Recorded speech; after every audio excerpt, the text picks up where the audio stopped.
This podcast is on photoelectron spectroscopy, also known and abbreviated as PES.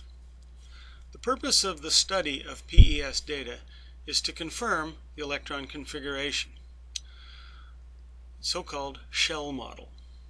PES data illustrates both the number of electrons and the location of those electrons in the atom. PES is a tool that can be used to measure the binding energy of electrons. It uses high energy ultraviolet or higher energy X-ray radiation to remove electrons from neutral atoms.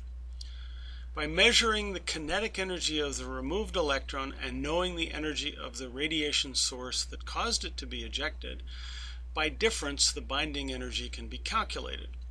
Here we have an X-ray knocking an electron out of a beryllium atom, and by difference we can calculate the binding energy of that electron was 2.5 megajoules per mole. This is a mock-up, or a simulation, of a PES machine. The X-ray source ejects the electron, and the analyzer records the binding energy of that particular electron. Of course, sometimes they don't hit the analyzer and they're not counted. Notice that the electrons are taken from neutral atoms and that electrons migrate from deep down in the metal up to the surface to replace those electrons in the top 2 or 3 layers that are being ejected.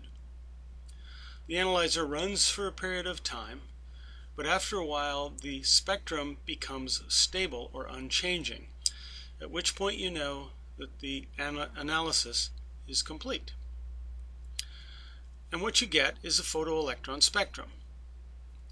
You get 2 pieces of information. You get the ionization energy, or binding energy in megajoules per mole, and the relative number of electrons based on the relative intensity. This tells us that because one peak is twice as large as the other, there are twice as many electrons at that energy amount as the other.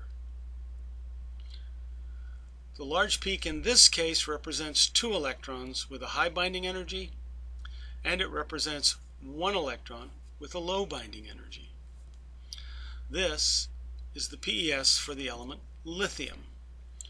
Think about lithium's electron configuration as we continue. Indeed, this confirms the PES spectrum and the electronic structure predicted by theory for lithium. The 2 electrons with the high binding energy are the ones that are held the strongest. Those are the ones closest to the nucleus experiencing a strong Coulombic attractions, and thus they are the 1s electrons. The 1 electron with low binding energy means that it's not as strongly held.